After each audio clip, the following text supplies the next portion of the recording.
안녕하세요. 책 읽어주는 초록 아지매입니다. 약 먹으면 안 된다.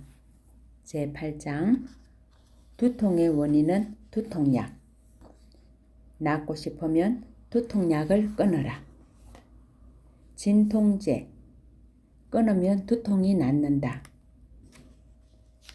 약을 끊으면 두통이 낫는다라는 두통 환자가 들으면 기겁하여 졸도할 만한 책이 있다.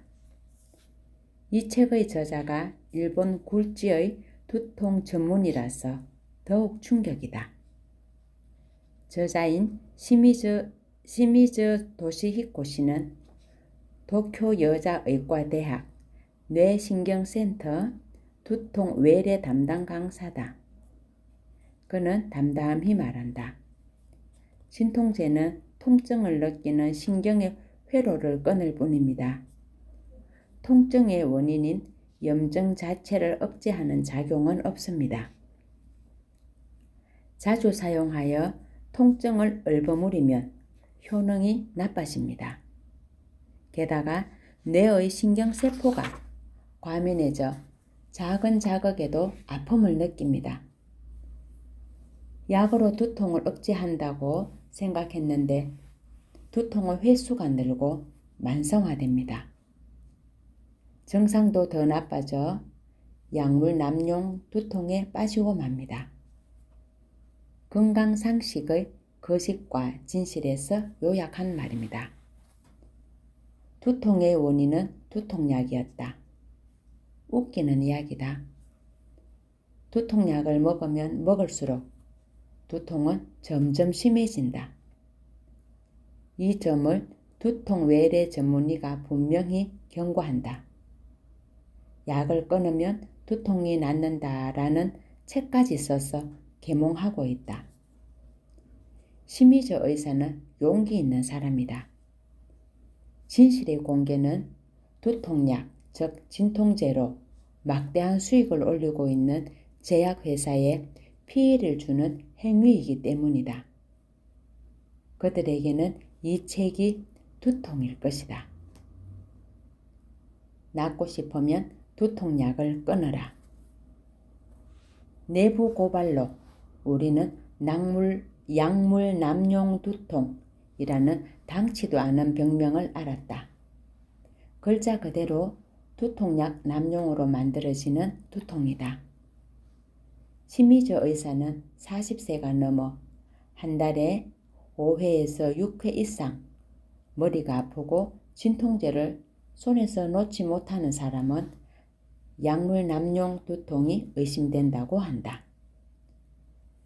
두통을 고치고 싶으면 두통약을 끊어라 라는 말은 마치 블랙조커 같은 이야기지만 이것이 진실이다. 그는 두통에 대비해서 가방에 진통제를 넣어 다니는 여성이 많을 것이다. 하지만 과다 사용은 오히려 두통의 원인인 것을 알고 있나요? 오늘도 TV에서는 두통약 광고를 방영하고 있지만 먹으면 두통이 심해진다는 공포의 부작용은 교모하게 숨기고 있다. 두통약을 먹을수록 약에 대한 내성으로 사용량은 늘어난다. 끊으면 심한 두통이 엄습한다. 약물 중독의 공포다. 각성제 중독과 완전히 같지 않은가? TV 광고가 약물 중독을 일으키고 두통약의 매상은 자꾸만 늘어난다. 막대한 이익이 제약회사에 굴러들어간다. 중독자가 된 사람들은 영원히 두통약이 두통의 원인인 것을 모른 채 인생을 끝낸다.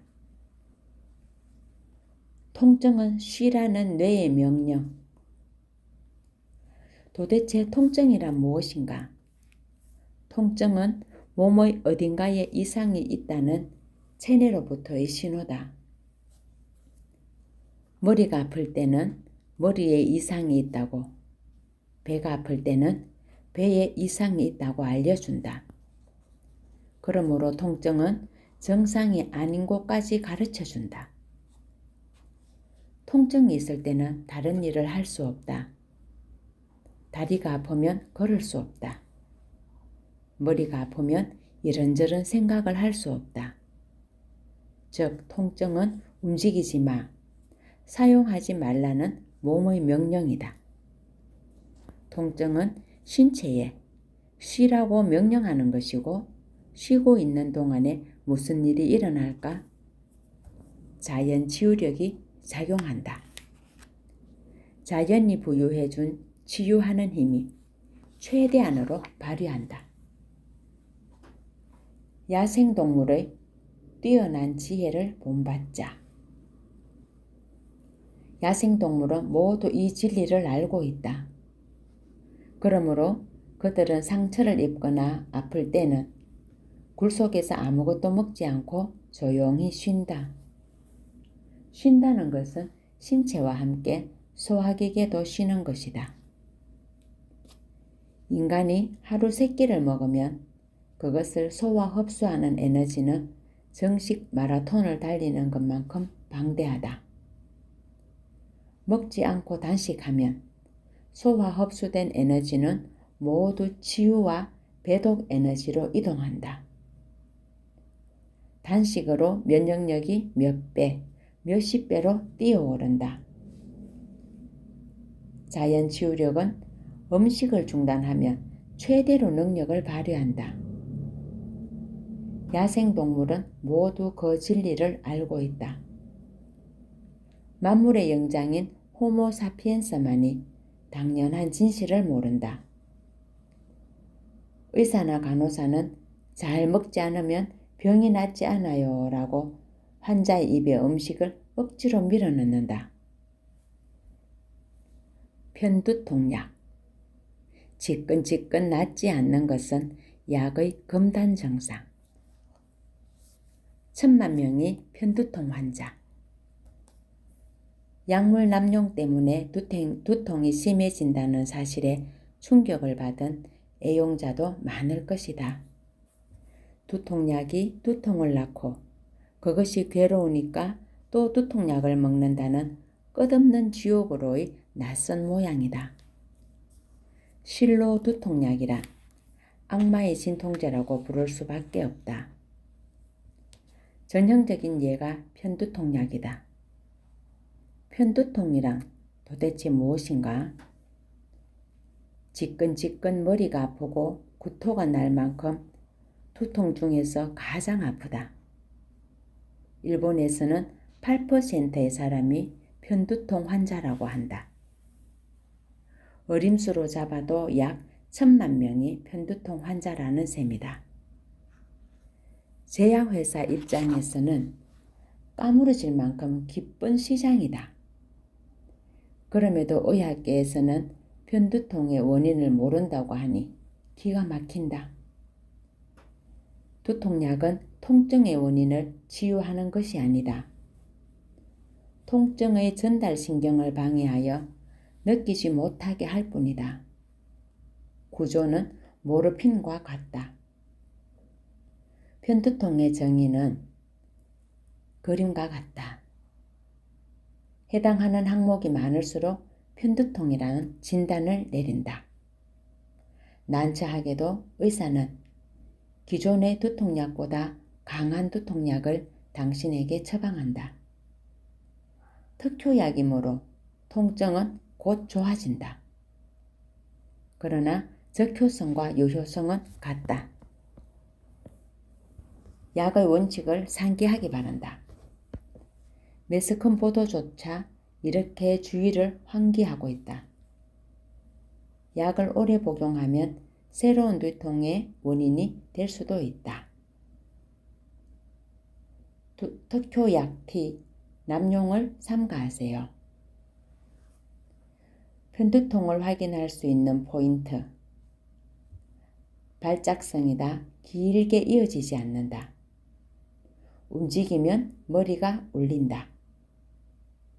통증이 상당히 강하다. 지끈지끈 아프다. 한쪽만 아프다. 구토가 난다. 빛이나 소리에 과민해진다. 징조가 있다. 반짝반짝 빛나는 것이 보인다. 편두통의 범인은 특효약이었다. 현재 병원의 편두통 치료는 통증의 세기에 따라 경도에서 중도까지는 소염 진통제를 사용하고 있다. 중도 이상에서는 특효약을 장려하고 있다. 매년 간행되는 가이드라인에서 추천한 약이다. 그런데 문제의 편두통약은 두통 발작이 심해도 효과를 볼 수 있다고 한다. 따라서 발작의 불안으로부터 환자를 해방시키는 특효약으로 의사가 처방한다. 그러나 이 약을 사용하면 통증이 바로 가라앉기 때문에 과다 복용으로 이어지기 쉬워 약물 남용으로 말미암은 두통이라는 문제가 생긴다고 도쿄신문은 경고를 한다. 특히 약을 한 달에 10일 이상 먹는 사람에게 일어나기 쉽다고 한다. 즉, 일상적으로 사용하는 사람을 괴롭히는 견디기 어려운 두통의 원인은 편두통 특효약이었다. 발작은 약물 중독의 금단 증상. 애용자는 설마 하며 여우에게 홀린 심정일 것이다. 아마 처방하는 의사는 특효약이 만성두통의 원인이 된다는 큰 부작용을 한마디도 가르쳐 주지 않았을 것이다. 이 사실을 알고서도 일상적으로 사용할 바보는 없다. 항암제가 암 악화, 재발의 원인이 된다는 진실을 암 전문의가 절대로 환자에게 가르쳐 주지 않는 것과 같다. 편두통의 정체가 약물 남용으로 말미암은 두통이기 때문에 특효약을 끊는 것이 먼저다. 이때 일어나는 심한 두통은 실로 약물 중독의 금단 증상 자체이므로 견딜 수밖에 없다. 기막히게도 정부는 두통을 억제하기 위한 예방요법까지 준비하고 있다. 이것 또한 약물요법이다. 두통 일기를 쓰게 해 발작이 일어날 것 같다고 생각했을 때 예방약을 먹는 방법을 권장하는 의사도 있다. 예방약 성분으로는 칼슘 억제약, 로메리진이 있다. 두통이 사라지는 게 아니라 발작 횟수가 줄어드는 정도다. 그 대신 이번에는 로메리진 때문에 다른 부작용이 나타나는 무한 비희극이다. 감사합니다.